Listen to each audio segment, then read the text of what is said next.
السلام علیکم ورحمۃ اللہ۔ سچی کہانی۔ جناب رسول اللہ صلی اللہ علیہ وسلم نے فرمایا کہ کوئی شخص کسی جنگل میں تھا، یکایک اس نے ایک بدلی میں یہ آواز سنی کہ فلاں شخص کے باغ کو پانی دے۔ اس آواز کے ساتھ وہ بدلی چلی اور ایک سنگستان میں خوب پانی برسا اور تمام پانی ایک نالے میں جمع ہو کر چلا۔ یہ شخص اس پانی کے پیچھے ہو لیا، دیکھتا کیا ہے کہ ایک شخص اپنے باغ میں کھڑا ہوا بیلچے سے پانی پھیر رہا ہے۔ اس نے اس باغ والے سے پوچھا کہ اے بندہ خدا، تیرا کیا نام ہے؟ اس نے وہی نام بتایا جو اس نے بدلی میں سنا تھا۔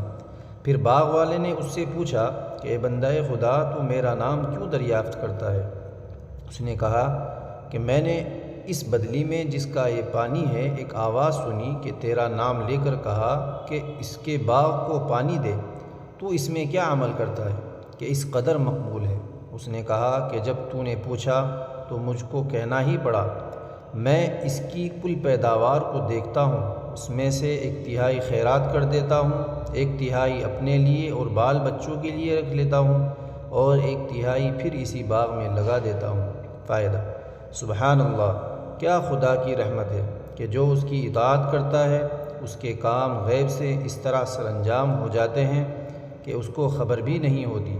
بے شک سچ ہے، جو اللہ کا ہو گیا اس کا اللہ ہو گیا۔ Like, share and subscribe my channel. السلام علیکم ورحمۃ اللہ۔